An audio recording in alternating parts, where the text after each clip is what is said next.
Ya estamos en vivo. Muy buenas noches con todos, amigos y amigas de El Reportero de la Historia. Nuevamente tenemos un streaming a cargo de quien les habla, Chris Cornelio. En esta oportunidad nos reunimos para atender una interrogante que todo alumno, en el cual me incluyo también, todo alumno de historia o todo aspirante a historia ha tenido a lo largo de su carrera, ¿no? Que tiene que ver con los estudios de posgrado, ¿no? Finalmente, muchos de nosotros deciden, ¿no? En algún momento de su carrera, postular a una universidad, ¿no? En ese caso extranjera, para mejorar y perfeccionar sus líneas de investigación. Y obviamente en ese proceso surgen diversas interrogantes, como por ejemplo, cuál es el proceso, cómo yo puedo acceder a una beca completa, cómo me contacto con los investigadores que se encuentran en dichas universidades, ¿no? Entre otras interrogantes más. En ese sentido, entonces, para responder estas y otras interrogantes más, nos acompañan en esta oportunidad jóvenes historiadores que han tenido la oportunidad de estudiar o llevar a cabo estudios de posgrado en universidades extranjeras, ¿no? Tenemos por un lado a Marcos Alarcón de la Universidad de Illinois, luego tenemos a Alejandro Santisteban de la CIDE de México y finalmente a Guillermo Fernández de la Universidad Estadual de Feira de Santana. Eso van a ser nuestros panelistas, nuestros invitados y en los próximos minutos vamos a conversar sobre cómo, ¿no? ¿Cuál va a ser la experiencia que vamos a obtener a partir de llevar a cabo estudios en el posgrado? Entonces, muchas gracias a nuestros invitados y quisiera empezar, ¿no? Bueno, quisiera empezar este conversatorio presentándose y preséntense cada uno, ¿no? Cuáles son sus temas de interés y sus líneas de investigación, ¿no? Algo breve para que el público los pueda conocer mejor. Entonces empezamos con Marco, luego con Alejandro y finalmente con Guillermo. Buenas noches a todos, ¿no? A ti, Christopher, a los demás ponentes y al público que nos está acompañando en este momento. Mi nombre es Marcos Alarcón Olivos. Yo estudié historia, estudié el pregrado en historia en la Universidad Católica en Lima. Y ahora me encuentro realizando el posgrado, el doctorado en historia en la Universidad de Illinois, en Urbana-Champaign, en Estados Unidos. Mis temas de interés giran en torno a la sociedad colonial, en especial de qué manera la relación que los actores tuvieron con el medio ambiente moldeó su experiencia de la sociedad, su experiencia colonial, ¿no? Tanto en términos de conocimiento, de agencia y, digamos, prácticas laborales. Entonces seguimos con Alejandro. Sí, muchas gracias por la invitación, por la oportunidad de compartir, de volver a encontrarnos en este tipo de eventos. Muy contento de participar. Yo, bueno, soy Alejandro Santisteban, estudié también la licenciatura de Historia en la Católica y luego estudié una maestría de Historia Internacional en el CIDE, en México, es el Centro de Investigación y Docencia Económica. Mis líneas de investigación son lo que se podría definir ampliamente como la historia internacional, ¿no? Es decir, ese cruce entre las relaciones internacionales y la historia de la política exterior, y yo he estado dedicado básicamente a estudiar cuál ha sido el papel del Perú, y más recientemente estudiar también a Bolivia en ese trance durante la Guerra Fría Latinoamericana, ¿no? En los años 60, 70, durante el gobierno militar de Juan Velasco, y bueno, y de Obando y de Torres en Bolivia, ¿no? Entonces, un poco en la licenciatura trabajaba esos temas de manera local o nacional, y en el posgrado he tratado de incorporar digamos, una lectura internacional o transnacional del problema, ¿no? Es un poco para presentármelo y lo que he venido trabajando este tiempo. Gracias. Y ahora pasamos con Guillermo. Buenas noches. Primero que nada, agradecer a la página de Reportero de la Historia por la oportunidad de poder conversar con todos ustedes. Bueno, mi nombre es Guillermo Fernández. Yo estudié el pregrado en Ciencias Sociales, especialidad de Historia en la Universidad San Marcos, y realicé mis estudios de posgrado en Historia, una maestría en Historia en Brasil, en la Universidad Estadual Feira de Santana. Terminé la maestría el año 2018. Mi tema de tesis fue sobre el joven Pedro Zulem, historia social de un romántico revolucionario. Y ahora, recientemente, bueno, lo último que he venido investigando ha sido temas relacionados con historiografía. He publicado un par de textos en el blog Grupo de Trabajo Historia del Siglo XX sobre el carácter de la historiografía dominante en el Perú actual. Bueno, estoy continuando con esos estudios, ¿no? Por ahora me centro en eso. Muy bien, muchas gracias por la presentación, la breve presentación. Entonces pasemos a lo primero, ¿no? Y la primera pregunta que muchos, como digo, se nos ha presentado y obviamente ustedes es, ¿por qué optar por una universidad en el extranjero? O sea, ¿qué encontramos ahí que quizá no encontramos acá? Y también, quizá para también ir abriendo un poco la conversación, ¿qué criterios ustedes emplearon, ¿no? Al momento de elegir postular a una universidad en específico? Por favor, cuéntenos cómo ustedes lo vivieron, ese tipo de elección.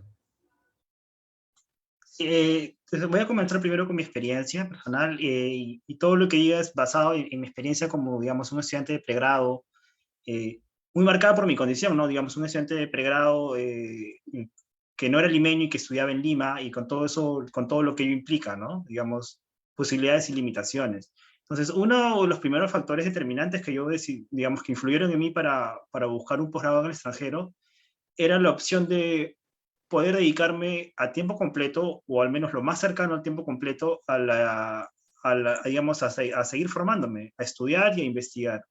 Eh, Había opciones en Perú, digamos, y también en países cercanos, algunos, pero que, digamos, hacía muy difícil conjugar el tiempo que uno se dedica a es trabajar, a estudiar y a investigar.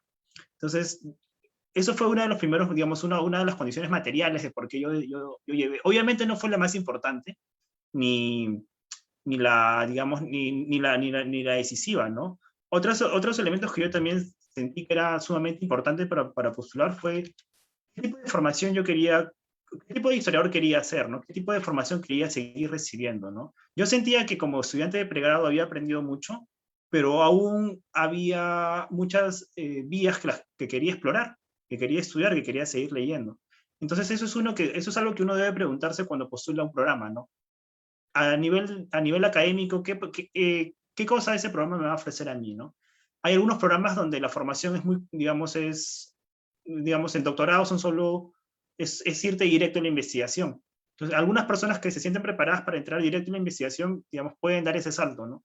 En mi caso, yo quería todavía seguir formándome con, digamos, las nuevas tendencias historiográficas, los nuevos debates, y el programa al que apliqué conjugaba todavía ambos aspectos, ¿no? Un par de años de clases en el doctorado, digamos, de seminarios de discusión, y luego la segunda parte del doctorado dedicada íntegramente a la investigación. Entonces yo creo que eso fue algo también decisorio para mí, ¿no? La formación que iba a continuar recibiendo. Eh, Dos últimos elementos también fueron muy importantes para que yo opte para estudiar un posgrado en el extranjero. Lo primero era romper un poco con esta situación de estar en tu zona de confort, en un lugar común, donde todo el mundo dialoga, digamos, todo el mundo entiende a primeras la importancia de lo que tú estás investigando y, digamos, la relevancia, ¿no? No tienes que hacer ningún esfuerzo de decir, ok, ¿por qué estudiar la guerra civil de Cáceres y Pirola fue importante? O sea, ¿por qué es relevante? ¿Por qué debo estudiarlo? ¿No? Creo que a veces en el Perú se da por sentado que los temas tienen un peso importante y que no tenemos por qué justificarlo. Pero cuando estás estudiando en el extranjero, yo qué sé, con gente que puede ser de otros países de América Latina, de Europa, o de Asia, o de Estados Unidos, eh, te das cuenta que uno tiene que hacer un esfuerzo adicional de pensar por qué el tema que es tan local que yo voy a investigar puede ser relevante no solo para la comunidad a la que yo pertenezco, ¿no? Sino para un debate historiográfico mucho más amplio e internacional. Entonces, la capacidad de poder reconocer eso y de poder insertarme en debates a partir de Latinoamérica, pero que no son solo sobre Latinoamérica, fue otro elemento decisorio que en mi opción de venir aquí. Y por último, ¿no? Algo que también uno empieza a pensar desde el pregrado es el campo del mercado laboral. a qué se va a dedicar uno cuando termina la formación, ¿no? Entonces, creo que mientras más movilidad, digamos, tiene uno a nivel de formación o a nivel laboral, tus redes laborales, tus posibilidades se van siendo mucho más amplias, ¿no? En el sentido de que eh, estás en contacto pues, con distintas personas, estás en contacto, por ejemplo, como es una práctica muy normal en el extranjero buscar financiamiento por a través de distintos mecanismos. Entonces, es como uno se va entrenando poco a poco a estar en un mercado global, académico, primero como estudiante, que te sirve, digamos, como formación para cuando uno va a ingresar al mercado laboral, ¿no? Digamos, ya tu horizonte del mercado laboral es un poco más diverso y más atractivo al final. Esa es mi experiencia personal y lo cuento como alguien que era, digamos, que yo era de Cañete, que yo soy de una provincia de Lima y que me mudé a Lima y las cargas que imponía para mí seguir trabajando y estudiando al mismo tiempo en Lima eran muy pesadas. Muchas gracias, Marcos. Muy interesante tu experiencia, ¿no? Es un constante movimiento, en ese caso, constante migración, ¿no? Pasemos entonces a Alejandro. En este caso, qué nos puedes contar sobre la misma interrogante? Claro, sí, muchas gracias. Bueno, en gran parte coincido con Marcos, ¿no? Creo que el asunto del soporte material que tiene la historiografía profesional en otros países es la gran diferencia, ¿no? Eh, Creo que el dato duro es que no existen en el Perú programas de historia financiados públicamente, ¿no? De posgrado, es decir, que tú puedas estudiar con una beca o gratis en un posgrado, eh, a menos que sea, digamos, alguna beca que te puedan dar excepcionalmente. O sea, no hay un programa sostenidamente constituido, ¿no? Entonces, creo que esa es la gran razón en el fondo, ¿no? Que otros países sí ofrecen becas de manutención, que la llamaban en México, que es decir, te tienes que dedicar 100% a estudiar. No hay esta cuestión de que sales de la clase y no tienes tiempo de ir al archivo porque tienes que ir a dictar o tienes que ir a enseñar algo, ¿no? Entonces, creo que esa es la primera gran diferencia que al menos en mi caso me hizo optar por buscar un posgrado afuera, ¿no? En el asunto intelectual, que creo que sí, ¿no? De alguna manera yo decía, me estoy alejando de mis fuentes, me estoy alejando de mis maestros, me estoy alejando de la política, que de alguna manera en mi caso siento que alimenta mucho el quehacer historiográfico, y por momentos me cuestionaba diciendo, es una mala idea alejarse, no es meterse en una burbuja o salir, digamos, del calor de donde están las cosas, donde a la gente le importa muchísimo tu tema, ¿no? Pero claro, lo que dice Marcos es también que eso es algo negativo, ¿no? Cuando tu tema es evidente, o algo que me pasaba muchísimo a mí, ¿no? Yo estudio el gobierno de Velasco Alvarado, y es un tema que inmediatamente despierta una apreciación subjetiva y personal, incluso en mis maestros de historia. Es decir, a pesar de que eran historiadores profesionales, su reacción casi siempre era desde lo emocional. Entonces, creo que eso impide a veces un diálogo más profundo, ¿no? Y más científico, sin que suene a una pretensión de positivista, ¿no? Pero sí de una profundidad mayor, ¿no? Entonces, esa también fue una razón, ¿no? Tener interlocutores que puedan ver el tema más allá del apasionamiento político o personal, ¿no? Que creo que es algo que está muy presente cuando estudias tu propio país desde tu país, ¿no? Eso es un tema también que consideré a la hora de buscar irme, ¿no? Eh, También hay que decirlo que yo veía que en el Perú seguíamos muy enfrascados en lo que he ido perfilando, digamos, como, y bueno, que no es mi idea, es la idea de otros, pero es el nacionalismo metodológico, ¿no? Es decir, tomar la nación como una especie de trinchera desde donde escribir, ¿no? Entonces, justamente el programa que yo encontré, que es un programa de historia internacional, alentaba a los alumnos a hacer proyectos que rompan ese nacionalismo metodológico, que apuesten por la historia global, la historia transnacional, la historia comparada, la historia internacional, y etcétera, ¿no? Entonces, yo vi la oportunidad de hacer un estudio de Perú y Bolivia, que iba a ser especialmente acogido en esa facultad donde yo iba, ¿no? Que creo que no hubiera sido tan bien acogido si buscaba algo en el Perú, ¿no? O quién sabe. Y que muchas veces siento que podía parecer un tema menor, ¿no? Porque no era algo tan discutido la posibilidad de hacer una historia internacional o transnacional aquí, ¿no? Entonces, eso fue algo que me alentó mucho a buscar México. Y bueno, como dice Marcos, también es muy importante darte cuenta el tipo de programa al que quieres ir, ¿no? Yo busqué un programa específicamente de investigación. Yo sentía que lo que necesitaba era un tiempo para profundizar mi investigación de licenciatura, ¿no?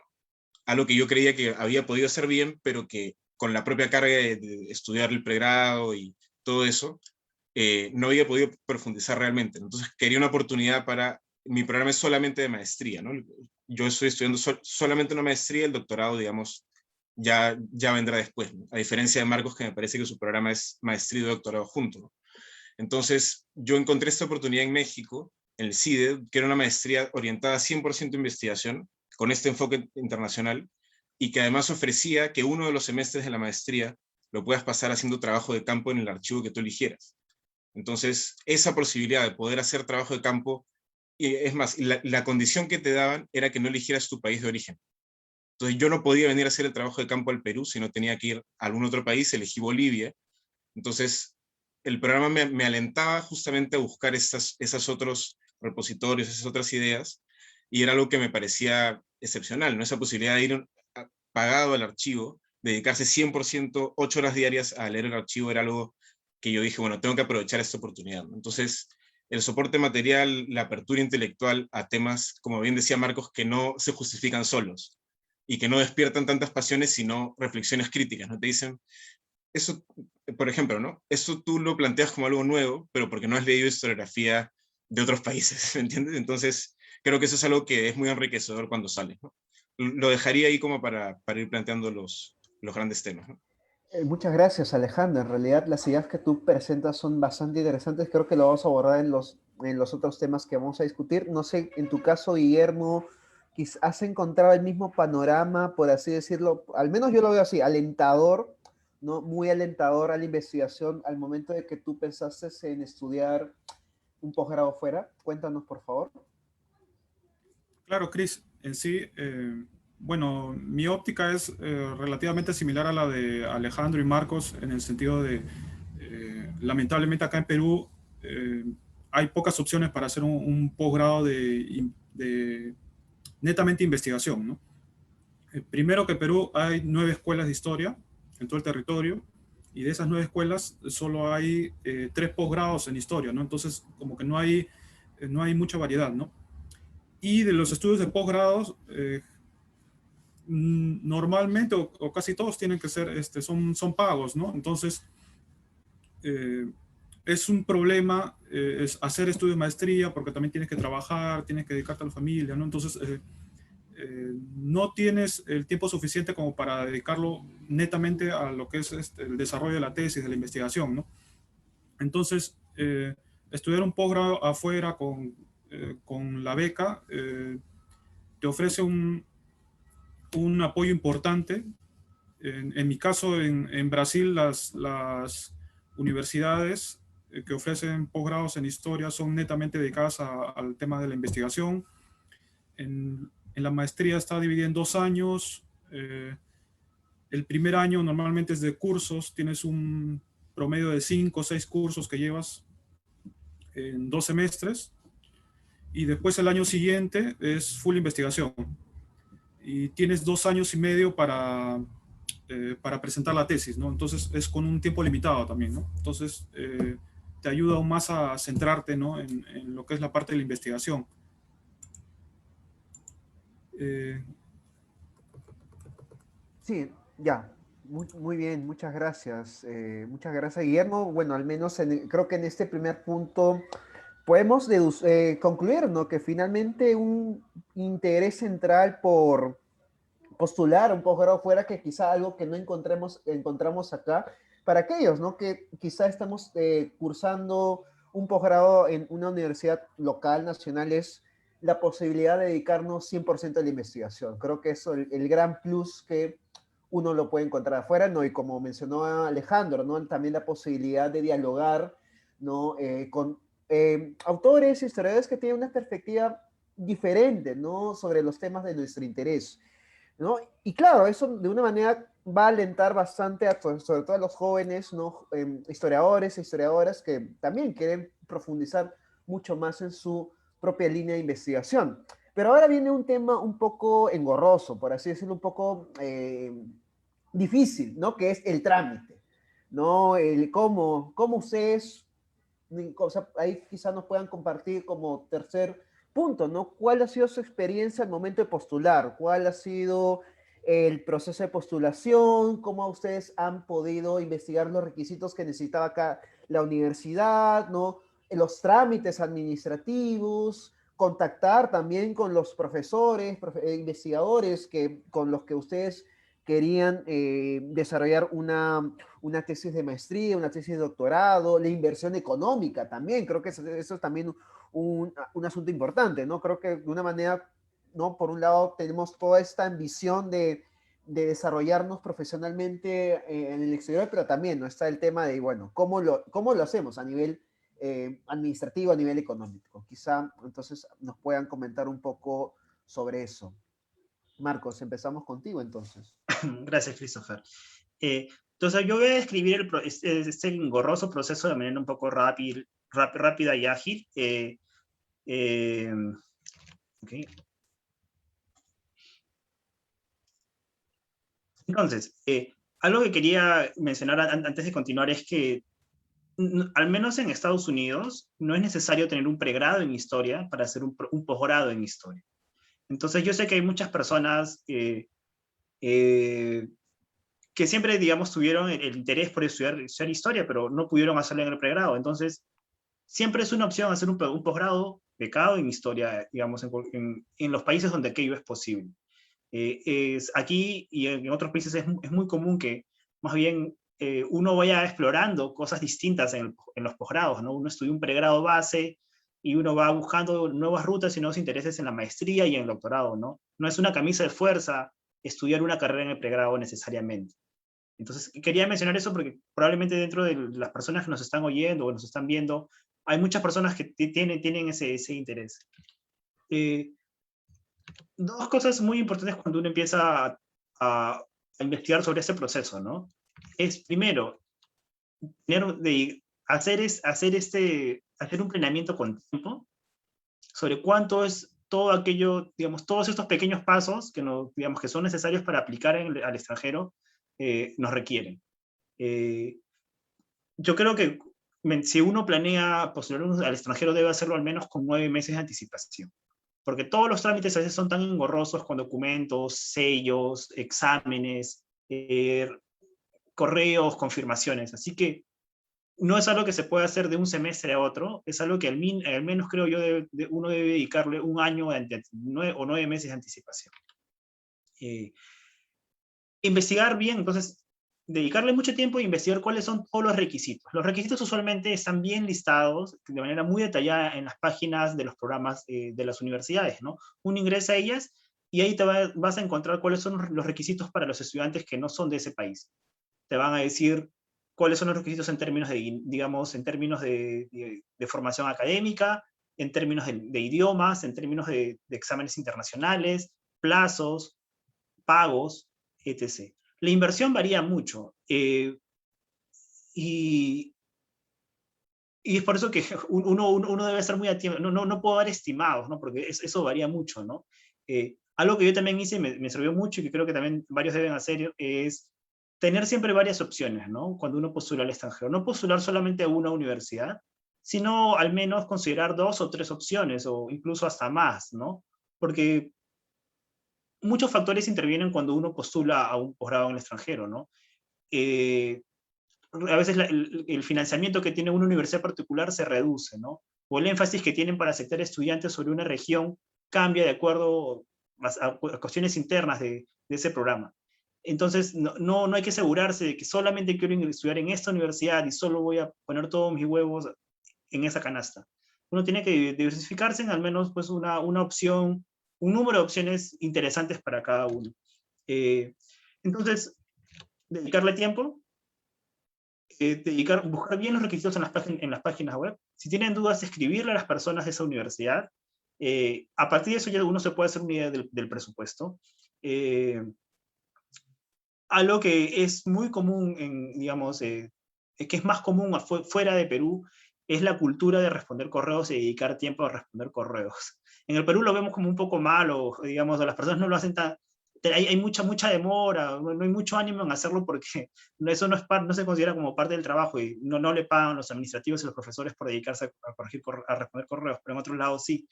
Entonces no tengan duda, no tengan restricciones en consultar. Algo que a mí me ayudó muchísimo en tomar una decisión final es escribir correos tanto a las personas administrativas de la universidad a las que yo quería ir, y preguntarles, no me queda claro ese requisito no sé si aplica para mí, porque en mi país no tenemos ese tipo de estándares. El sistema de notas no funciona para mi país. Entonces, muchas dudas que siempre nos van a surgir en el proceso, pero las personas van a estar muy dispuestas a respondernos. Si escribir también correos a todos los profesores con los que uno quiera trabajar, no solo con el futuro asesor, ¿no?, que uno tiene en mente, sino también con las personas que van a ser tus posibles futuros profesores. Preguntarles, ¿qué tal es el programa? El tema que tú quieres investigar ahí, ¿qué tanto se ajusta a los lineamientos del programa? Si es un buen lugar. A veces yo tuve muy buenas respuestas que me ayudaron, me dijeron, mira, en este momento no contamos con alguien que esté trabajando estos temas en específico, o digamos, el programa está por otro rumbo, pero te puedo sugerir toda esta lista de otros profesores o de otros programas, otras universidades que se alinearían con esos objetivos. Entonces, escribir correos a los profesores, al personal administrativo, pero también a los alumnos, porque todo puede sonar muy bonito a nivel de página web y a nivel también de staff administrativo y de profesores, pero el que sabe realmente cuál es la situación de estudiar ahí, qué tan satisfactorio es, qué tan bueno, cuáles son los beneficios, los aspectos negativos, son los propios alumnos. Y en las páginas web de esos programas de doctorado, de maestría, uno va a encontrar la lista de los alumnos. Y si no los encuentra, le escribes al profesor un mail, ¿no? ¿Qué tal? Quisiera contactarme con alguno de los alumnos del programa. Y los escribes, porque así como tú, ellos han pasado por ese mismo proceso.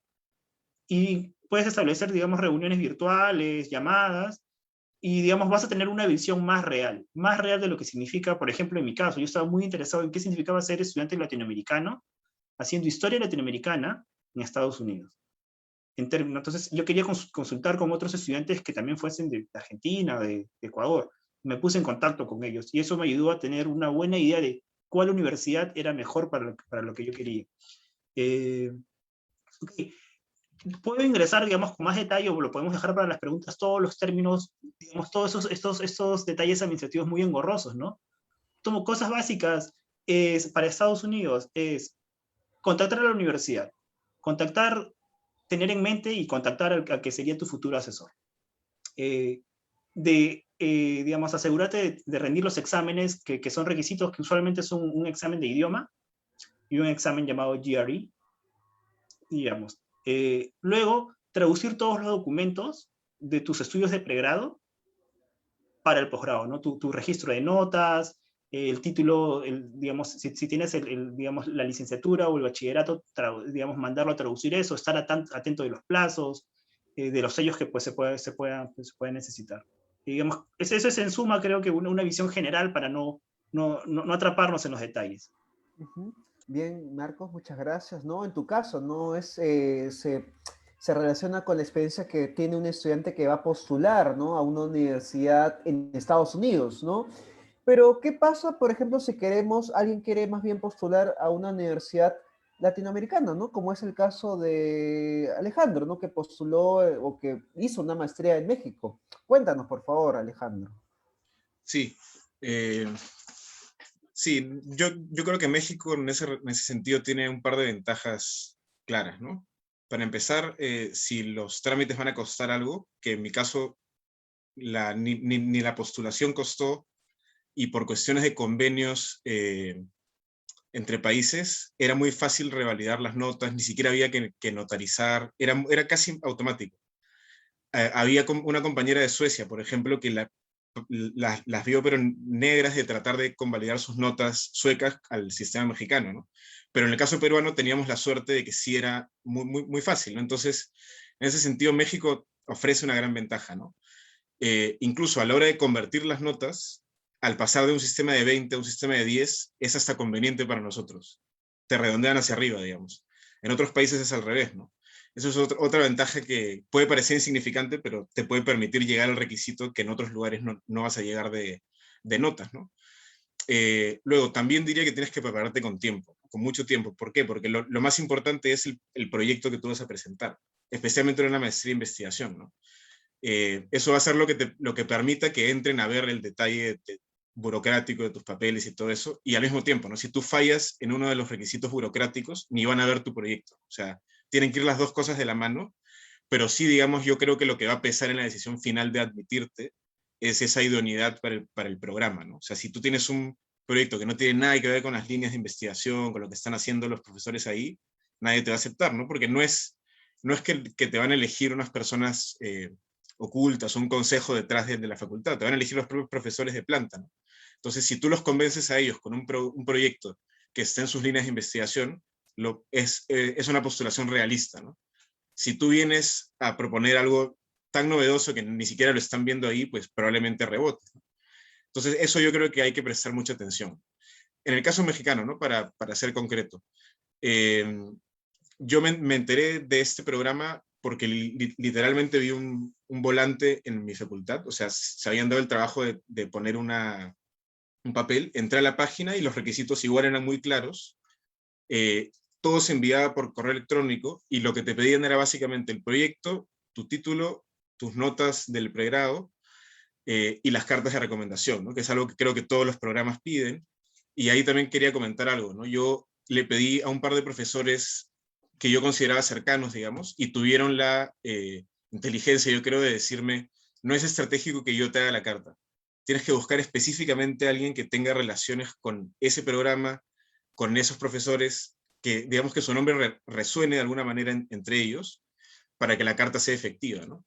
Y efectivamente me di cuenta de que uno de los maestros que estaba ahí tenía relaciones con profesores que yo conocí y que conocían mi trabajo y que podían dar fe de que yo, un investigador medianamente competente, digamos que merecía una oportunidad, ¿no? Entonces, creo que eso es algo que también hay que prestar, hay que ser muy, muy realista en ese sentido, ¿no?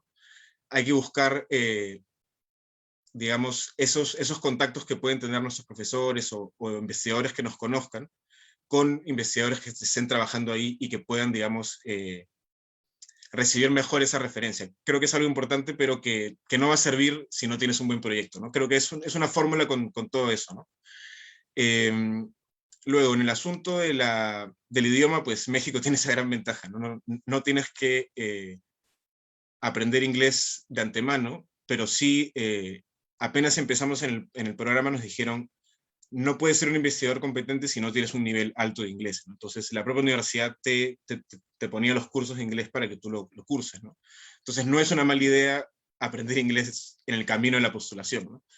Porque sí va a ser un requisito para cualquier maestría de investigación y sí va a ser algo que te va a ayudar en cualquier curso, ¿no?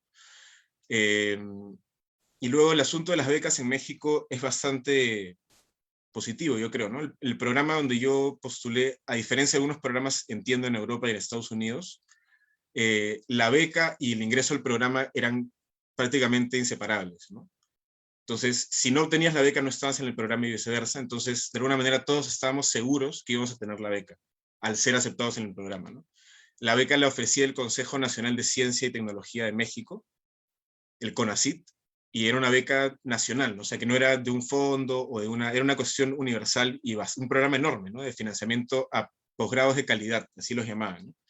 Entonces, era algo bueno porque de alguna manera estaba acreditado por el órgano de ciencia del Estado, en una beca pública, ¿no? No de una fundación o de una empresa o algo así. Entonces, eso se hizo muy atractivo. Y México sigue teniendo esos programas de becas. Lo que yo recomendaría es entrar a la página web del CONACYT, en mexicano, buscar el padrón de programas de calidad, así se llama, Padrón Nacional de Programas de Posgrado de Calidad.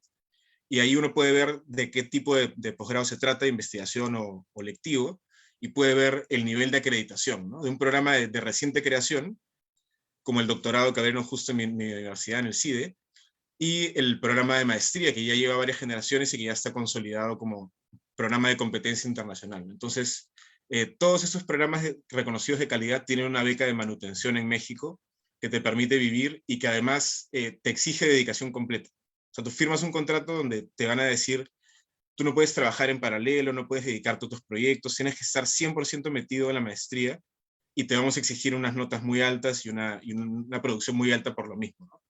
de que es exigente, es muy exigente, ¿no? Y participa de una cultura general, digamos, México también, creo que, digamos, algunas universidades más, otras menos, una cultura del trabajo extremo, ¿no? Como no sé, como un trabajo bien competitivo y bien así de la productividad extrema, pero creo que es la contraparte de ser becado, ¿no? Digamos, se están ofreciendo esa oportunidad y te van a exigir muchísimo, ¿no? Entonces, creo que ese es un panorama de lo administrativo. México sí creo que trae muchas ventajas respecto a Europa, Estados Unidos, no solamente el idioma, sino las facilidades burocráticas, ¿no? Y los bajos costos en ese sentido. Entonces, sí recomiendo que si les interesa, busquen en los programas de calidad del CONACYT, ¿no? Eso. Ujú. Muchas gracias, Alejandro. No, entonces muy interesante también tu experiencia, que es de alguna manera parecida, muy parecida, diría yo, a la que también pasó Marcos, ¿no? El tema de la postulación, el tema de la beca, el tema del proyecto, ¿no? El proyecto de investigación es fundamental, como bien tú lo dices, ¿no? En tu caso, Guillermo, tú has postulado a una universidad en Brasil, ¿no? Brasil en realidad, claro, es un país, ¿no? En el que en realidad pocos historiadores, ¿no? Postulan. A ver, en tu caso, ¿cómo fue? ¿Cómo ha sido esa experiencia, ¿no? Administrativa, por así decirlo. Por favor, compártenos. En la beca que obtuve es, es una beca del programa de la Organización de Estados Americanos en cooperación con el Grupo de Cooperación Internacional de Universidades Brasileñas. Ellos gestionan un promedio de 360 becas para todas las disciplinas, ¿no? Y postulan, bueno, todos los países integrantes de la Organización de Estados Americanos. Es un promedio de 5.000 personas que postulan a diversas disciplinas. Y bueno, ganan la beca 360 personas. Los requisitos creo que son similares, ¿no? Para postular a México, a Brasil, ¿no? Récord de notas, cartas de presentación, eh, eh, proyecto de investigación, ¿no? El título, ¿no? Pero quería hacer énfasis en lo que es la parte del proyecto de investigación, ¿no? En el caso de Brasil, las universidades brasileñas tienen eh, la parte de las maestrías, tienen líneas de investigación. En el caso de mi universidad, por ejemplo, que es la Universidad Estadual de Feira de Santana, tenía dos líneas de investigación. Una es Historia, Cultura y Poder y otra era Cultura, Identidades y Lenguajes. La cuestión central es que, ya lo mencionó Alejandro, ¿no? Tu tema de tesis tiene que tiene que encajar con esas líneas de investigación, ¿no?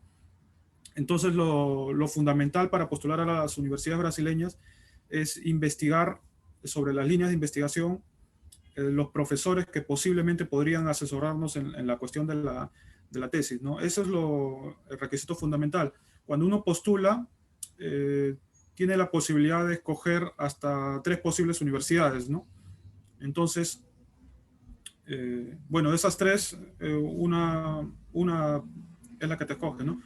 Y, y bueno, hay universidades que tienen 2 líneas de investigación, hay otras que tienen 3, otras que tienen 4, ¿no? Eso es, creo, lo fundamental.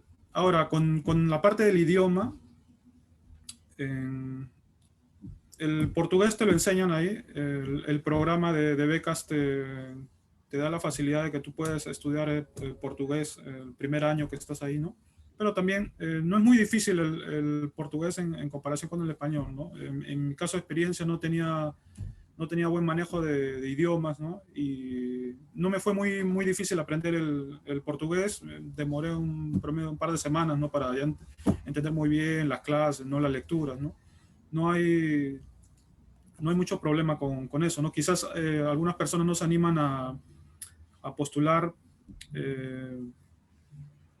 para ir a Brasil por la cuestión del idioma, ¿no? Que no es tan difícil, ¿no? Bueno, eso... bueno, y también otra cuestión que había olvidado mencionar en la anterior pregunta, ¿no? Es que Brasil te abre un campo de posibilidades. Todos los estados tienen diversas universidades que se dedican a la historia. En mi caso, en el estado de Bahía, que fue donde yo estudié, solo en el estado de Bahía, ¿no? Habían siete universidades que brindaban posgrados en historia, ¿no? Ya eso te habla de la diferencia con Perú, ¿no? Y una cuestión central acá que evidentemente nosotros tres no vamos a resolver, ¿no? Pero que queda ahí en el tintero, ¿no? Que es, ¿por qué no se invierte acá en Perú en las maestrías, ¿no? Porque finalmente tiene que ver con la inversión en la ciencia, ¿no? Entonces ya esa imposibilidad de que te ofrezcan becas acá en Perú no te habla muy bien del estado de la ciencia también acá en Perú, ¿no? Bueno, lo dejo ahí, ¿no? Bien, muchas gracias por este segmento. Entonces vemos que en realidad hay muchos temas en común, pese a que tanto Marcos, Guillermo como Alejandro han estudiado en universidades diferentes, ¿no? Implican, ¿no? El postular, o sea, el trámite administrativo implica tiempo. Implica también una investigación de la universidad y de los requisitos, ¿no? Para poder tú encajar, como bien lo han dicho los tres panelistas, con una de las líneas de investigación. No se trata de que simplemente quieres estar afuera y ya, sino se trata de que tu proyecto esté en concordancia con lo que se está investigando en las universidades, ¿no? Entonces, sí, eso es algo muy, muy importante, ¿no? Y tomarnos nuestro tiempo para poder postular y poder acceder a una plaza dentro de la universidad. Y hablando ahora sí, ya no tanto de la experiencia previa de postulación, sino ya en la misma vida universitaria de posgrado en universidad extranjera, ¿cómo fue? O sea, ¿qué semejanzas, diferencias o quizá ventajas o desventajas han podido encontrar ustedes estudiando un posgrado en el extranjero, ¿no? A diferencia del pregrado en el Perú. No sé cómo ustedes lo han visto, no sé si ustedes también han hecho este ejercicio comparativo. Entonces, empecemos con Marcos, a ver qué nos puedes contar al respecto. Sí, gracias, Christopher, ¿no? Solo para retomar la idea de Guillermo y digamos, para también dejarlo un poco en el aire, pero con algo adicional, ¿no?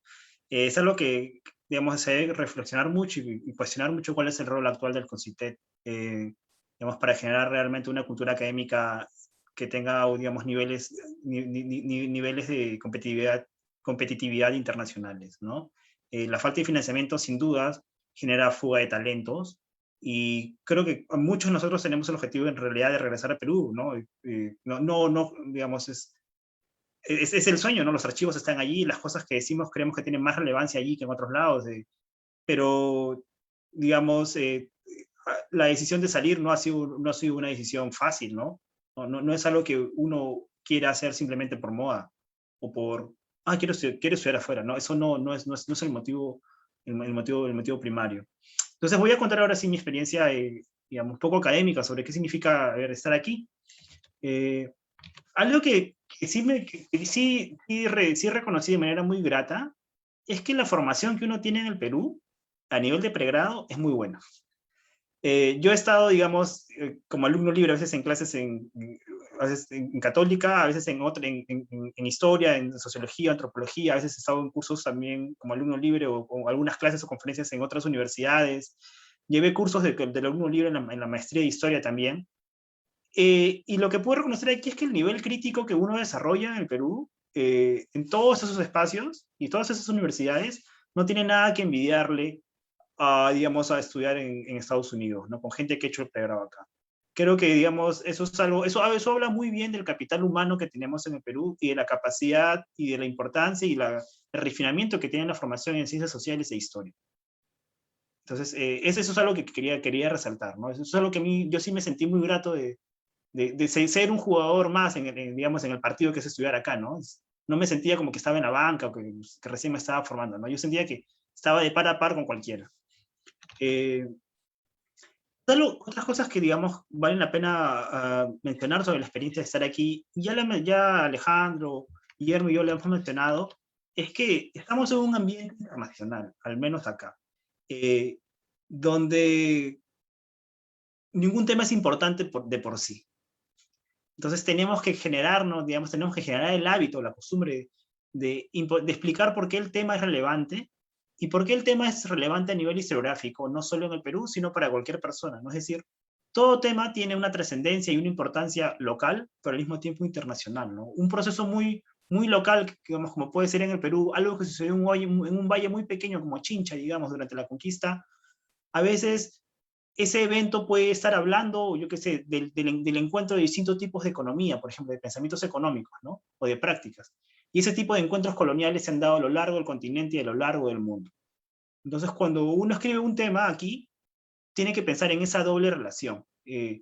Porque es relevante para la historiografía peruana, de los Andes, digamos, latinoamericana o política de la región, pero al mismo tiempo, ¿cómo se enmarca en un debate historiográfico internacional sobre, por ejemplo, colonialismo, ¿no? Guerras civiles, sobre formación del Estado? Entonces, eso es algo que yo sí quería enfatizar y mencionar nuevamente.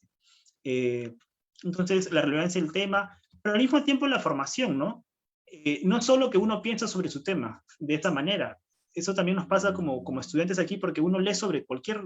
Yo he llevado materias sobre temas sobre las que no pensé llevar cursos, y al inicio no fui tan consciente de por qué iban a ser importantes para mi formación.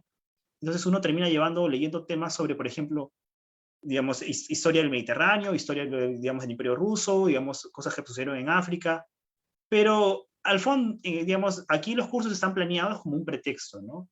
Digamos, estudiar la historia digamos, del Imperio Ruso aquí es un pretexto en realidad para reflexionar cómo se construyeron los imperios en el periodo moderno temprano, y cómo, digamos, un imperio luego pudo haber dado el salto y se engarzó con, digamos, los proyectos de nacionalismo del siglo XIX.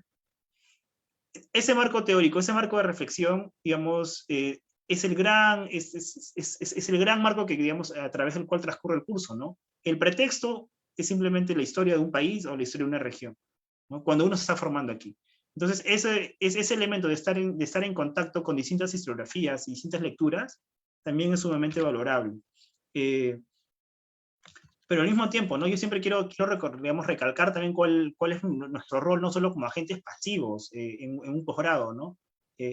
A veces hay muchas modas historiográficas, hay cosas que se ponen de moda, de lenguajes teóricos, digamos, temas, y creo que uno desde el lugar de donde uno viene, por ejemplo, desde el Perú, uno puede ser muy crítico y reconocer cosas que a veces se dan por sentadas en historiografías como si fuesen novedosas, y no lo son, o lo son limitadamente, ¿no? Entonces, uno no es solo un actor pasivo en el posgrado, es un actor activo, ¿no? Y tu lugar de formación te sirve para contribuir a ese debate internacional, ¿ok? Entonces, o sea, digamos, la experiencia andina, la experiencia peruana tiene mucho que decir, ¿no? Creo que ya eso se ha discutido mucho, por ejemplo, como el libro de Nelson Manrique sobre las guerrillas durante la guerra con Chile, se está anticipando mucho a lo que está haciendo la historiografía de la India, ¿no? Pero esa historiografía de la India tiene más relevancia a nivel internacional porque está en el mundo angloparlante. Claro, entonces nosotros tenemos una bibliografía que es muy rica y que a veces por cuestiones de desigualdades, digamos, de norte-sur, no tiene esa relevancia tan fuerte en el debate internacional, ¿no? Entonces nuestro rol como estudiantes extranjeros es también contribuir a eliminar esas desigualdades. Dos últimos aspectos que quiero mencionar, creo que a mí sí me han marcado personalmente como investigador, es el hecho de estar lejos del archivo. Eso impacta mucho en la forma como uno escribe la historia, ¿no? Cuando yo estaba en Lima y escribía mi tesis de pregrado, tenía, digamos, alguna laguna documental, ¿no? Algo que no estaba en las fuentes, y decía, bueno, iré mañana al archivo, ¿no? La próxima semana voy al archivo. El archivo era como un vicio, ¿no? Y un mal vicio. Entonces, te faltaba algo, digamos, tenías mucho material, pero, digamos, el archivo siempre estaba ahí, ¿no? Como una atracción. Y eso siempre es bueno, ¿no? Siempre es bueno tener acceso a las fuentes, porque a partir de eso es que escribimos historias. Pero algo que me pasó en el Perú es que tener tanto acceso a las fuentes me desviaba un poco de dedicar el tiempo necesario a reflexionar sobre la evidencia que yo ya tenía.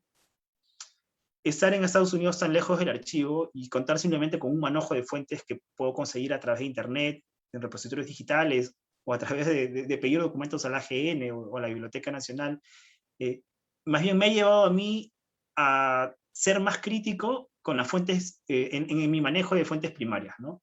Ya, una fuente primaria sé que tiene mucho más que decir de lo que me va a decir en la primera leída, la primera lectura. Entonces reflexiono mucho más. Soy capaz de realmente digamos, dedicarle mucho tiempo y ver cómo en un solo caso, en un solo documento judicial, puede haber mucha historia contenida, ¿no? Muchas cosas novedosas que uno puede rescatar.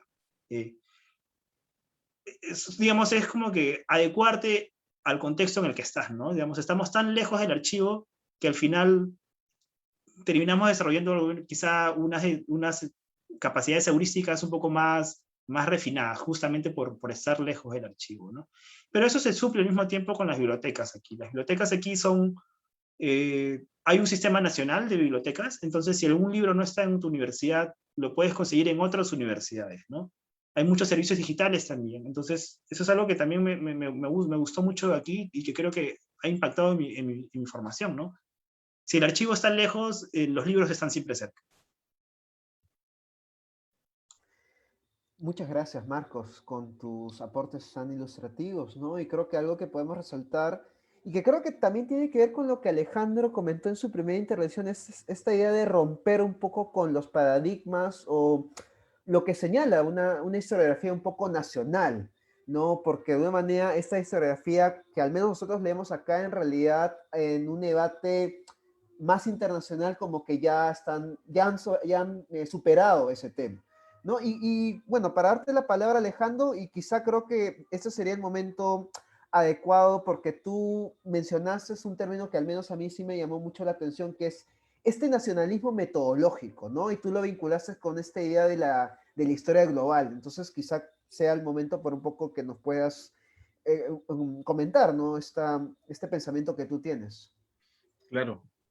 Pero de hecho es una aproximación con la que trabajamos mucho desde allá, ¿no? La idea de historia global, más que un programa específico de historia, de una metodología muy detallada o algo así, es una voluntad justamente de romperle la explicación a partir de la excepcionalidad nacional. El Perú es así, por lo tanto nos ha pasado esto siempre, ¿no? Que es algo que si bien no está demasiado presente en la historiografía profesional, o sea, todos tratamos de salir de eso, creo que sí, como que siempre está en el fondo de lo que hacemos, ¿no? Sobre todo en los temas que yo trabajo del siglo XX, ¿no? Creo que hay mucho de esas explicaciones. Entonces, acercarnos a las nuevas discusiones, yo no digo tipo posnacionalismo, decir que la nación no existe, que creo que hay mucho de moda, como decía Marcos, en eso, pero que sí tenemos ahora las posibilidades de hacer investigación más allá del archivo único de un país. O sea, es más un despliegue, yo creo que está totalmente ligado a lo material, ¿no? O sea, ¿quiénes podían hablar realmente de hacer una historia global? Aquel que tenga una beca de ir a 3 continentes y pasarse por los archivos.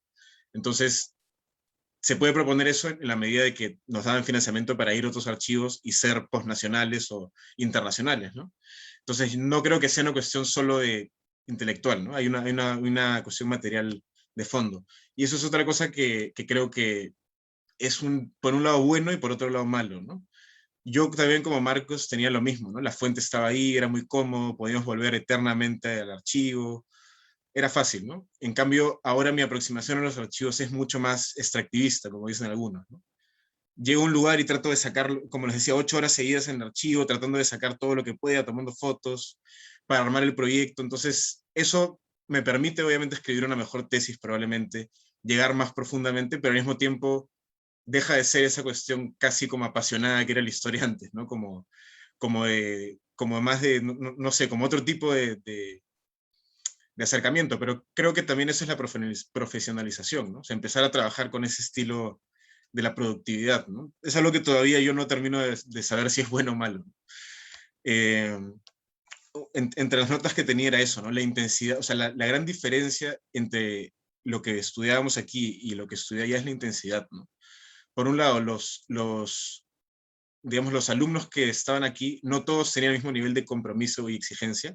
En cambio, en el posgrado, como todos, al menos allá, estaban de alguna manera no amenazados, pero condicionados a que si bajaban su calidad y su productividad, perdían la beca y se acababa el programa. Entonces, todos estaban en un ritmo de trabajo increíble que permitía que todas las clases sean discusión, todos leían, todos trabajaban. Y eso es algo que sí encontré muy diferente que digamos, que un pregrado donde hay muy distintos niveles de compromiso, ¿no? Y ritmos de trabajo. Y eso, la otra parte de eso son los profesores. Aquí muchos profesores estaban francamente precarizados, ¿no?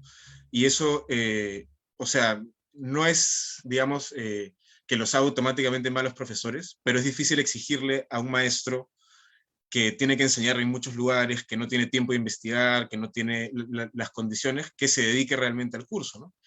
Yo sentía la diferencia ya que mis profesores solo enseñaban en esa universidad y eran todos los profesores de planta, eran investigadores de tiempo completo. Entonces todos saliendo de su oficina iban a la clase y tenían de alguna manera el cerebro descansado para dar el seminario y discutir y participar. Creo que eso es una gran diferencia, ¿no? El lado malo, porque creo que muchas de las cosas buenas que digo tienen un lado malo, es que los maestros eran bastante más elitizados de alguna manera, ¿no? Estaban, como no salían de su oficina, estaban menos metidos en lo secular de alguna manera, ¿no? Creo que eso también hace que ciertos posgrados sean más encerrados. Y eso va a otra de las desventajas que yo encontré, como decía antes, fue la desconexión política, ¿no? O sea, alejarse del calor de las discusiones políticas en el Perú, de las noticias, ese tipo de cosas sí a mí me afectó mucho, ¿no? En la motivación incluso de hacer historia, ¿no? Sentía a veces que estaba tan perdido en la especialización y de la política que sentía que era un problema, ¿no? Pero también es fascinante aprender una nueva política, aprender un nuevo panorama político, escuchar otros actores, o sea, también tiene su lado bueno, ¿no? Eh, y algo que quería mencionar, bueno, en México también hay un muy buen sistema de bibliotecas. Incluso, por ejemplo, podías pedir libros a la Universidad de Texas en Austin y te los mandaban por correo. A pesar de que tenía que cruzar la frontera, el libro pasaba tranquilamente, ¿no? Entonces, en México han desarrollado un sistema de integración con los gringos bastante bueno y entre las propias, te podías pasar un libro del Colmex o del UNAM sin problemas, ¿no? Las bases de datos también casi al nivel de otros lados. Algo que me sirvió muchísimo fue obligarme a salir del hermetismo. Yo estaba acostumbrado a trabajar un tema que ya todos conocían, entonces no tenía que explicarme casi. Era muy fácil que me entiendan. Entonces acá tenía que explicar todo, definir todo, ser mucho más pedagógico tal vez. Creo que es algo que me ayudó bastante a salir de la ultra especialización, ¿no? Eh, lo último que quería decir es lo de las modas, ¿no? Sí siento que muchas veces aquí eran muy susceptibles a dejarse engañar, ¿no? Llevamos un curso de historia global justamente y nos querían presentar a Miñolo y a otros autores como la gran novedad, ¿no? Y algunos sudamericanos planteábamos toda una reflexión previa de crítica y que no, y a las profesoras no les gustaba, ¿no? Y les parecía que era algo muy politizado, muy rojo, muy sudamericano, ¿no? Entonces creo que sí, como dice Marcos, también es un espacio de disputa, ¿no? Y los sudamericanos, colombianos, etcétera, estábamos ahí con nuestras lecturas dando de alguna manera la disputa, ¿no? Y eso es súper interesante también. Entonces ahí lo dejo, gracias. Qué interesante aproximación, incluso reflexión que tú haces, ¿no? Sobre el tema de la plana docente, incluso el contenido, ¿no? Que tú dices que hay una, o de lo que te entendí, ¿no? Hay una elitización, ¿no? Incluso de este tipo de educación que uno recibe, ¿no? Por el tema de, y creo que es una crítica que incluso lo podemos añadir a la academia actual, ¿no? Esta idea de que, bueno, el investigador, el historiador, investiga para su grupo, ¿no? Pero bueno, eso ya es un tema ahí aparte. Y en tu caso, Guillermo, ¿has encontrado también este tipo de ventajas, ese tipo incluso de cuestionamientos que tú mismo te has hecho tu propio quehacer historiográfico al momento de cursar un posgrado en Brasil? Sí, Cris, bueno, ahora sí voy a tratar de enfocarme un poco en mi experiencia personal. Eh, yo había detectado un problema antes de salir a los estudios de maestría, ¿no? Acá en Perú, ¿no? Y el problema es que la historiografía peruana en la actualidad pasa por un proceso de dominación de una determinada corriente, ¿no? Esa corriente, bueno, no tiene un nombre específico, yo le llamo historiografía dominante, pero algunos le dicen nueva historia política, la historiografía de la cultura política, historiografía revisionista, no tiene un nombre en específico, ¿no? Y no estoy diciendo tampoco que no existan críticas a ese tipo de historiografía, cuya principal representante es Carmen McEvoy. Por ejemplo, están las críticas de la profesora Cecilia Méndez, del profesor Francisco Quirós. Hay críticas también a los estudios dominantes sobre la memoria, ¿no? Pero el problema con estas críticas es que no son sistemáticas, no, no toman a esta historiografía como una totalidad, ¿no? Y y tomarlo como una totalidad significa que abarcan diversas temáticas, ¿no? No es solo que está centrada en la independencia, en el siglo XIX, no. Entonces tenía esa inquietud intelectual, ¿no? ¿Qué me podría ofrecer otras universidades fuera del país, ¿no? Que tiene un campo historiográfico reducido y que, a pesar de que existen críticas, es dominado por un determinado tipo de historiografía. Ahora, también esto tiene una explicación estructural, ¿no? Porque este tipo de discurso historiográfico nos ha acompañado casi 30 años y también qué casualidad que el régimen neoliberal también tiene 30 años, ¿no? Entonces, esta estructura neoliberal que vivimos tiene su correlato en la historiografía, ¿no? Y, y ejerce su dominación también dentro del campo historiográfico. Miguel Gutiérrez señalaba que el campo literario en los años 90 estaba dominado por un determinado tipo de literatura, la literatura liberal, encabezada por Mario Vargas Llosa, ¿no? Entonces, tenía esa inquietud por saber qué me podrían ofrecer, qué otras perspectivas me podría encontrar fuera, ¿no? Fuera del Perú, ¿no? Y bueno, en Brasil fui muy afortunada que la universidad a la que pertenezco hay una línea de investigación cercana al marxismo, ¿no? Se estudia mucho lo que es Thompson y también el marxismo brasileño, ¿no? En este caso, mi tesis es en base a ese conocimiento, ¿no? Conocimiento en Michel Lobby, en Rui Mauro Marini, ¿no? Entonces te ofrece alternativas a estudiar afuera, ¿no? Y también el marxismo brasileño me ha servido mucho para tratar de ordenar algunas ideas con respecto a cómo se puede hacer una crítica a esta historiografía dominante en la actualidad, ¿no? Que es algo que no se ha hecho sistemáticamente, ¿no? Como mencioné al inicio, ¿no? Pero no solo la historiografía brasileña es rica en marxismo, ¿no? Hay diversas tendencias, estudio de la memoria. En mi universidad también había mucho interés por lo que es la historia de la región, ¿no? Entonces, las virtudes que te ofrecen las universidades brasileñas es esa riqueza, ¿no? Riqueza, a pesar de que también el campo historiográfico es dominado también por un discurso parecido al de acá, ¿no? El que hace hincapié en ciudadanía, en cultura política, ¿no? Pero digamos que las perspectivas periféricas, las perspectivas contrahegemónicas, tienen la suficiente capacidad como para desenvolverse en universidades, a través de revistas, proyectos de investigación, ¿no? Entonces, hay más contrapeso, ¿no? Digamos que,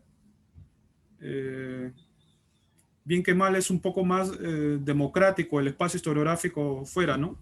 Aquí no hay mucho contrapeso, ¿no? Entonces, bueno, la ventaja principal me parece que es eso, ¿no? La riqueza la variedad de pensamientos que puedes encontrar fuera de Perú, ¿no? En los estudios en historia, ¿no? Bien, muchas gracias, Guillermo. Muchas gracias también a Marcos, Alejandro, por haber hablado de este bloque. Y bueno, también una conclusión a la que podemos llegar de este bloque es que obviamente este diálogo constante que tenemos con una historiografía que no necesariamente es tan visible en nuestro ámbito local nos hace incluso cuestionar, ¿no? Nuestra misma realidad, ¿no? Y justamente hablando de esa realidad a la que, bueno, no sé si Alejandro, Marcos o Guillermo piensan volver, o sea, la realidad peruana, ¿cómo ustedes ven ya, bueno, aterrizando un poco ya en una cuestión ya más práctica, ¿no? El tema de la estabilidad económica, ¿no? O sea, uno, bueno, sí, se va a la universidad extranjera, tiene una beca, puede investigar 4 o 5 años su propio tema de investigación, tiene su título, pero bueno, entonces después de eso, ¿cómo ustedes ven el tema de la inserción laboral? ¿No? Ya sea si es que ustedes se quedan en el lugar donde están estudiando, ya sea en el caso de que ustedes regresan al Perú. ¿Cómo ustedes ven el tema de la posibilidad posibilidades laborales, ¿no? Creo que ese también es un tema que es muy preocupante entre los jóvenes historiadores, ¿no? Porque finalmente irse al extranjero implica también como que perder un poco también un poco los contactos, ¿no? Las redes de comunicación que puede haber con la comunidad nacional. Entonces, ¿cómo lo ven? ¿Cómo lo ven? ¿Cómo ven ese aspecto? A ver, cuéntenos. Empezamos con Marcos. Sí. Bueno, quizá yo no soy el más adecuado para responder esa pregunta porque aún sigo estudiando.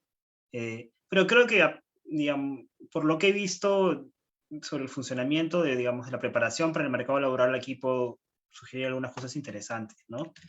Es cierto, Christopher, es cierto lo que mencionas, ¿no? Salir, digamos, del lugar donde uno se ha formado inicialmente es alejarse, ¿no?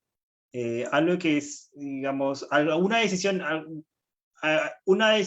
un elemento que está detrás de las decisiones de, a veces, de mantenerse en el Perú es seguir una línea de carrera, ¿no?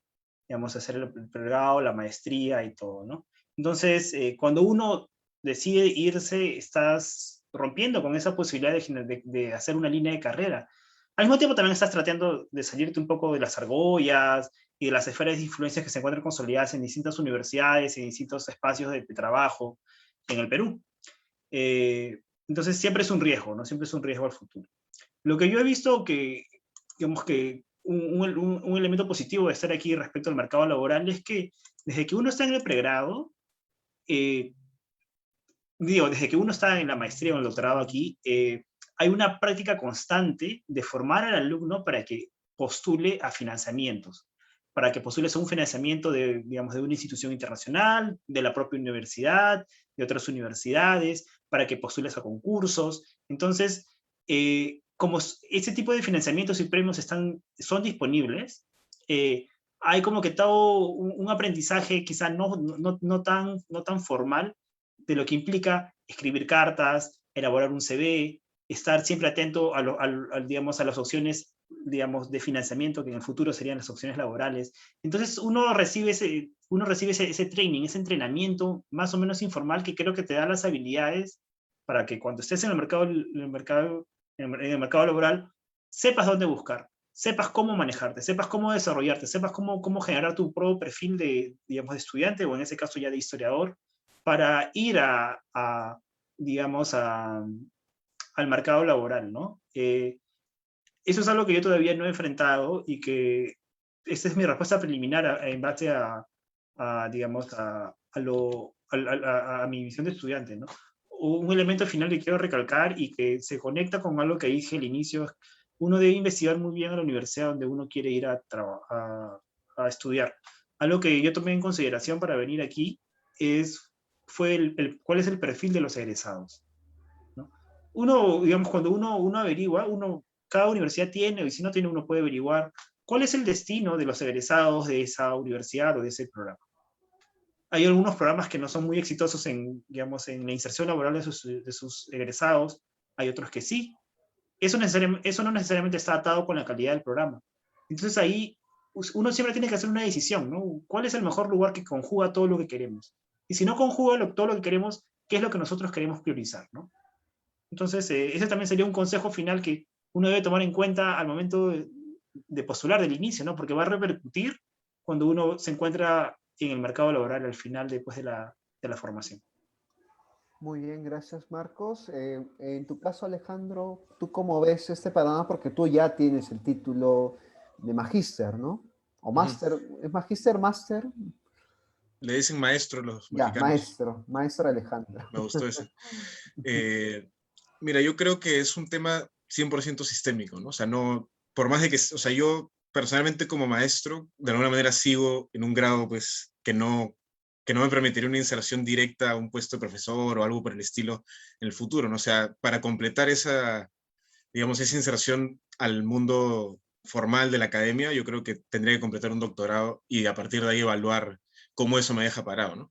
Ahora, como te digo, es un problema que creo que si lo que estamos pensando es el mercado laboral en el Perú, está totalmente saturado y bloqueado, ¿no? O sea, no existen instituciones que podrían recibir a los futuros doctores, investigadores, y creo que pasa por lo que señalaba Guillermo, ¿no? Las instituciones dominantes en cierto sentido tal vez no demográfico o de cuántos estudiantes, pero sí de cierta producción, cierto financiamiento, son el IEP y la Católica, ¿no? Instituciones privadas. Algo que me olvidé de comentar y que a mí se me hizo muy revelador. Yo era el único estudiante prácticamente de todo el posgrado, incluyendo economía y otras ciencias, que venía de una universidad privada. Era casi una vergüenza afuera. Todos venían de una universidad pública, que era sinónimo de mérito. Venir de una privada era sinónimo de cierto privilegio, ¿no? Entonces, es algo que está al revés en nuestro país, totalmente. Entonces, el problema no pasa por qué tanto nos vamos a acreditar nosotros, sino que no existe un lugar que nos vaya a recibir. Es un problema estructural, ¿no? Eh, entonces, sí, me iba a ir sin comentar esto, ¿no? Mi programa lo que me gustó es que tenían esto muy presente. En México sí hay un mercado laboral mucho más grande, ¿no? De hecho, era una opción para mí quedarme ahí estudiando el doctorado inmediatamente y tratar de buscar un puesto de profesor allá, ¿no? Pero digamos que quería volver al Perú, ¿no? Como habíamos comentado antes. El asunto es que mi universidad lo tenía muy presente y todo el tiempo nos recordaba, digamos, no se centren tanto en la historia académica como lo único, y de hecho esa reflexión terminó convirtiéndose en un programa de historia aplicada, que ellos han abierto ahora un doctorado de historia aplicada, que lo que intenta justamente es ser mitad gestión pública, mitad, digamos, cierta historia pública, como también hablan los gringos, cierta gestión de la información, del patrimonio, al mismo tiempo una investigación, ¿no? Pero es interesante porque investigas sobre cómo aplicar la historia. Yo personalmente no me animé a seguir el programa, nos invitaron los que veníamos de la maestría, pero sí me parecía interesante, ¿no? Que asuman que hay una saturación de la historia académica y se planteen producir historiadores de ese corte, ¿no? Hay que decir que el CIDE es una institución reconocida por producir burócratas, economistas, ¿no? Entonces, abrieron historia un poco con la idea de producir historiadores orgánicos. Pero ahora, digamos que han entrado profesores con otra línea y hay toda una disputa interesante, ¿no? Entonces, sí, como me reafirmaría en eso, es un problema sistémico, hay que acreditarse, hay que estudiar, hay que tratar de luchar contra eso, pero es muy complicado, ¿no? Creo que la solución va a pasar por un cambio en la aproximación estatal de la educación, ¿no? O sea, como decía Marcos, en que el CONACYT se proponga abrir una línea de historia de ciencias sociales y financia agresivamente nuevos programas y nuevos posgrados, ¿no? Donde podamos enseñar. Creo que es la única salida, digamos, que veo en el futuro, ¿no? Muchas gracias, Alejandro. En tu caso, Guillermo, sí es interesante porque tú estás trabajando actualmente en Brasil, ¿no? Creo que formas parte del laboratorio de historia, ¿no? Y también creo que, y también eres coeditor, ¿no? De una revista, ¿no? Entonces, en tu caso sí, como que sí te has logrado insertar laboralmente, bueno, no en el Perú, sino en Brasil. Entonces, cuéntanos, ¿cómo fue? ¿Cómo ha sido eso? ¿Cómo ha sido la experiencia? No, Cris, en sí, eh, bueno, como diría Alejandro, ¿no? Que hay un problema sistémico con respecto a lo que pasa con la historia, ¿no? El estudiar una maestría fuera no te asegura que cuando vas a regresar acá vas a encontrar mucho campo de acción, ¿no? Para desempeñarte laboralmente, ¿no? Eh, yo pertenezco al laboratorio de mi universidad, que es un laboratorio donde, bueno, de investigación, ¿no?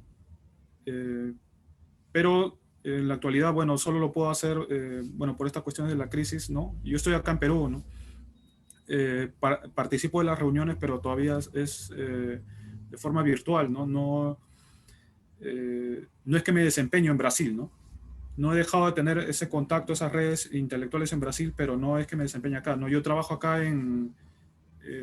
cuando he llegado, eh, siempre hay algunos meses que, los primeros meses cuando llegas son complicados porque bueno, tienes que tratar de adaptarte nuevamente a la realidad, ¿no? Ya han pasado 2 años desde que regresé, ¿no? Salí el 2016, regresé a fines del año 2018, ¿no? Entonces, siempre para las personas que estudian posgrado, en Brasil sobre todo, los primeros meses son un poco complicados, ¿no? Tienes que ver la parte de los trámites, ¿no? Eh, ya a partir del año 2019 yo estoy trabajando, pero en el Instituto Raúl Porras Barnechea, ¿no? Ahí me desempeño, ¿no? Y Bueno, en realidad la maestría no te asegura que vas a trabajar de profesor en las universidades acá. Lo recomendable sería terminar de hacer el doctorado fuera, ¿no? Y de ahí regresar aquí, ¿no? En mi caso ya no lo pude hacer, quizás lo pueda retomar más adelante. Pero lo que sí, la maestría te abre otros campos, ¿no? En este caso yo me fui por el campo de la cultura, ¿no? Yo antes de emigrar a Brasil solo me desempeñaba en lo que es la parte de la gestión en archivos, ¿no? Entonces, los estudios de posgrado en Brasil te abren una serie de posibilidades, ¿no? Trabajar de profesor universitario, desempeñarte en el campo cultural, ¿no? Entre otros, ¿no? Pero lo ideal sería que terminar también ver la posibilidad de concluir los estudios de doctorado, ¿no? Y aquí quería finalizar esta participación citando un pequeño texto de Flores Galindo, donde habla de estas cuestiones de la división del trabajo, ¿no? En el caso de los historiadores, que es una realidad que no ha cambiado mucho, ¿no? En el Perú la conexión entre historia y política es más evidente que en otros países. En parte es atribuible al estadio todavía incipiente de nuestra historiografía, poco diferenciada de otras disciplinas sociales, y también a la escasa división de trabajo en el interior de nuestra vida intelectual. Un historiador, así como investiga en archivos, debe enseñar en alguna institución universitaria, quizás también labora en un centro de investigaciones, y es probable que le soliciten conferencias en un municipio, ¿no? Sindicato o círculo de estudiantes, sin considerar entrevistas para algún periódico o colaboraciones que él mismo pueda enviar a alguna revista semanal.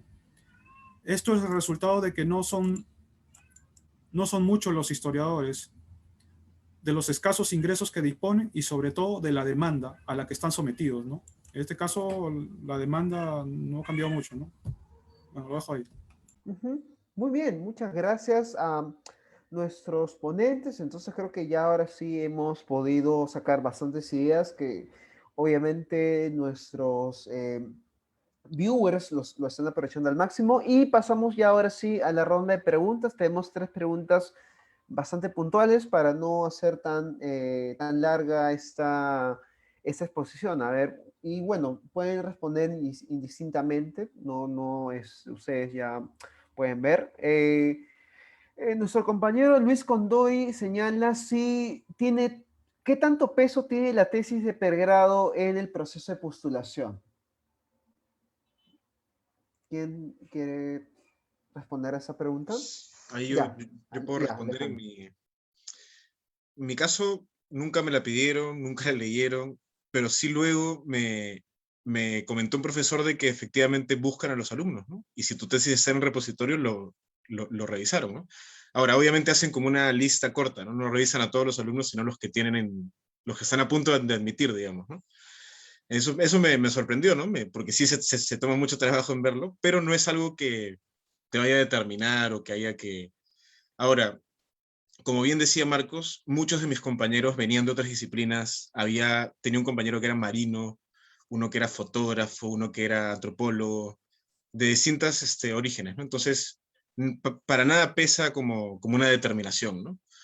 Eh, pero sí te puede ayudar, digamos, a tener una base de la cual hacer un proyecto ya sólido, pues, ¿no? Como que tampoco es tan buena idea tratar de cambiar totalmente de tema, ¿no? Creo que eso te podría traer varios problemas para tener un proyecto sólido, ¿no?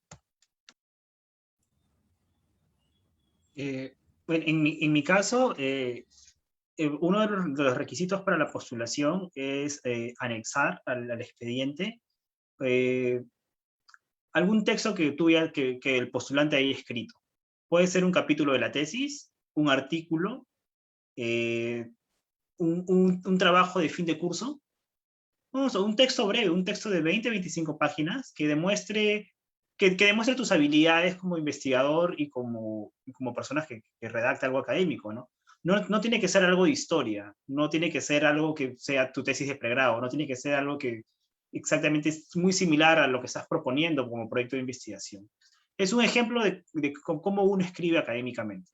En ese sentido, no, siempre es bueno, siempre es útil tener algo escrito, ¿no? Pero, digamos, no es algo como que un prerequisito de que mi tesis de pregrado va a delimitar cuál va a ser digamos, mi aceptación en el futuro. En el caso de las universidades brasileñas no es un requisito tener tesis de pregrado. Una vez terminado el bachillerato, se puede postular a una maestría en el extranjero, en Brasil, ¿no?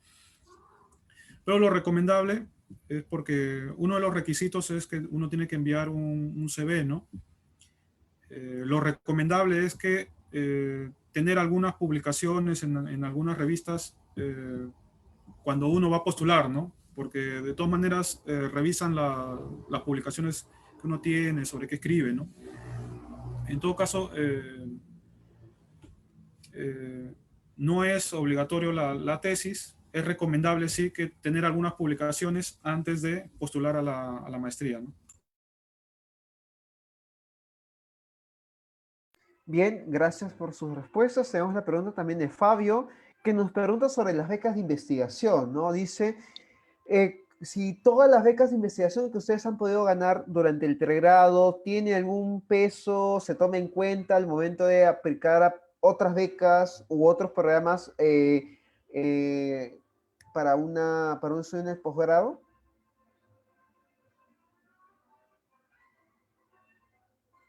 ¿Quién desea responder su pregunta? Pues, yo creo que sí, ¿no? Es parte importante de tu currículum, de tus credenciales, que hayas podido ganar una beca antes, mostraría de alguna manera que eres un investigador con buena proyección, ¿no? Entonces sí, yo creo que es algo que debes poner obviamente en tu currículum, en tu postulación, ¿no?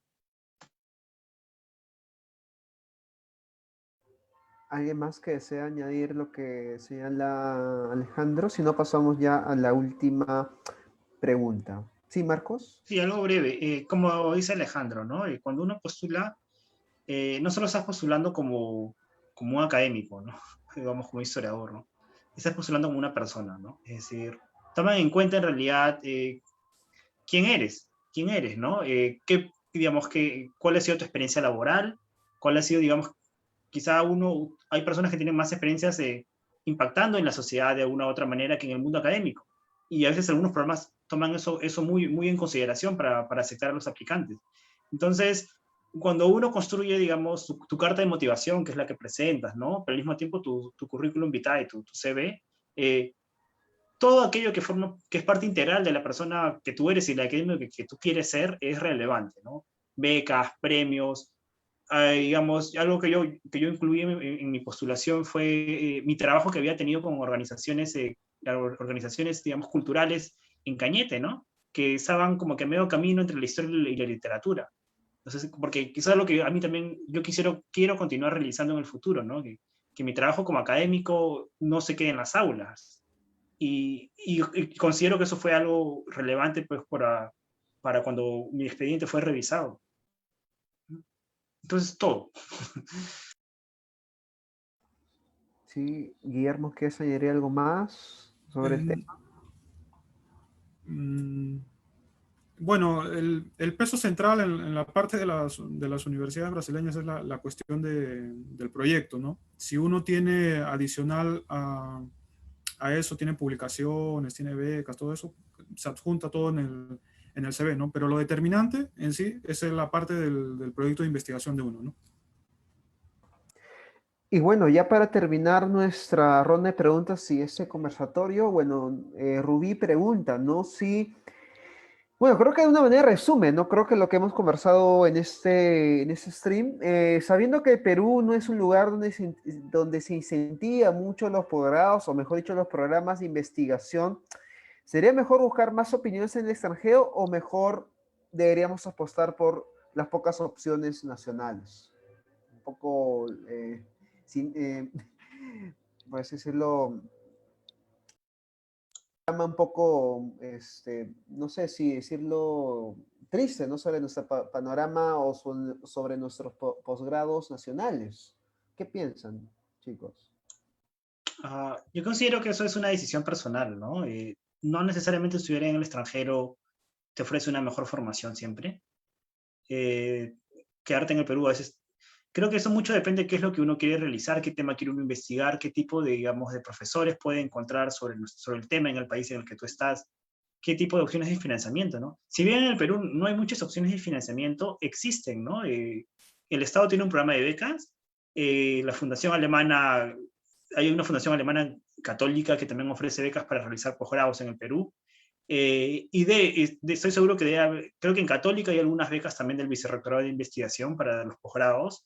Eh, entonces, uno tiene que ver cuáles son las opciones posibles y reales de estudiar en el Perú un posgrado como uno quiere estudiarlo, la formación que uno quiere recibir, y si no, digamos, ese panorama no funciona para uno, buscar en otros lugares, ¿no? Entonces, no creo que sean mutuamente excluyentes, ¿no? Digamos o que un espacio sea la única opción, ¿no? Creo que mientras más investiguemos cuál es el panorama, las opciones, las posibilidades, nuestra decisión informada va a ser mejor.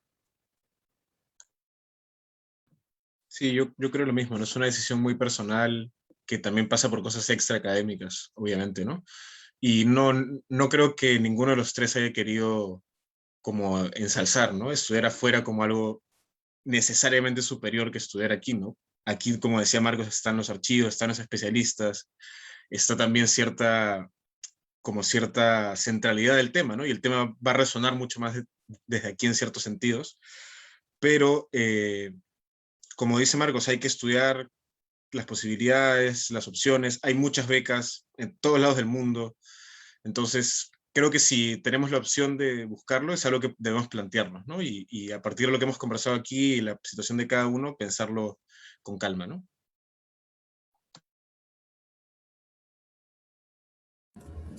Sí, como dicen Marcos y Alejandro, ¿no? Es una decisión personal, ¿no?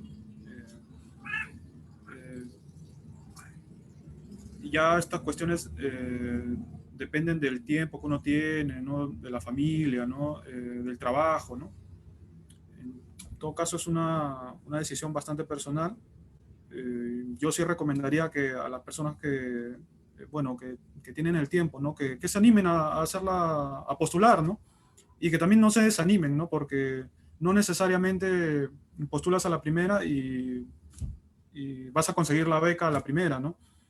Había comentado al inicio que las becas de la OEA son solo 350 para un total de 5.000 postulantes, ¿no? Entonces, no hay que desanimarse, ¿no? Hay que, por lo menos para las personas que tienen bien claro que quieren hacer los estudios fuera, no hay que desanimarse, a veces no sale la primera, sale la segunda, la tercera, ¿no? Eh, paciencia, ¿no? Paciencia. En efecto, mucha paciencia, muchas ganas y sobre todo hay que tener bien seguro que uno quiere apostar irse afuera, porque no simplemente es una cuestión de 1 año, 2 años, pues incluso ser 5 años para más.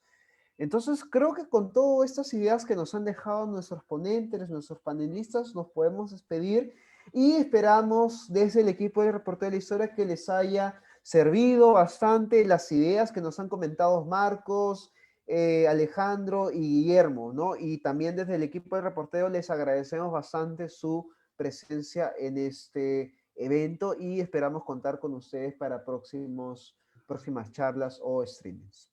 Sí, Entonces, eso. un último comentario, Christopher, antes de despedirnos, ¿no? Sé que muchas personas que están interesadas en estudiar en el extranjero están ahorita, en este momento, viéndonos, ¿no? Y yo los invito pues, a que si tienen dudas, si hay algo que no quedó claro, si quieren conocer más de nuestra experiencia, o tienen dudas sobre los procesos, digamos, cuáles son en México, en Perú, en Brasil, pueden contactarnos a través de Reportero de la Historia, ¿no? Nosotros creo que parte, digamos, de ser académico es compartir la experiencia que uno tiene en todos los sentidos con toda la comunidad y con todos aquellos digamos, que la necesitan, ¿no? Ujú. Eso era el grupo. Alejandro, y no sé si quieren decir algunas últimas palabras antes de dar el adiós definitivo. No, agradecerles por la oportunidad. También de acuerdo con Marcos, ¿no? Si alguien quiere contactarnos y preguntarnos algo más, que le escriban a la página. Y ojalá podamos seguir discutiendo esos temas como de fondo que han estado ahí en la reunión, ¿no? Me parece que es muy bueno que nos hayamos juntado a conversar. Sí. Ujú. Le agradezco a la página, ¿no? Al equipo de Reporteros de la Historia por la oportunidad de poder conversar sobre la estancia en Brasil y también a disposición de las personas que tengan interés, ¿no? Por postular en Brasil, no hay problema, ¿no? Muy bien, chicos, entonces ya saben, Marcos, en caso que ustedes quieran postular a la Universidad de Estados Unidos, Alejandro, en caso de que quieran postular a México, y Guillermo para una universidad en Brasil. Entonces, eso sería todo por el día de hoy. Ya nos estamos viendo para unas próximos eventos desde el Reporte de la Historia. No se olviden seguirnos, darle su like y conmigo sería hasta una siguiente oportunidad. Cuídense.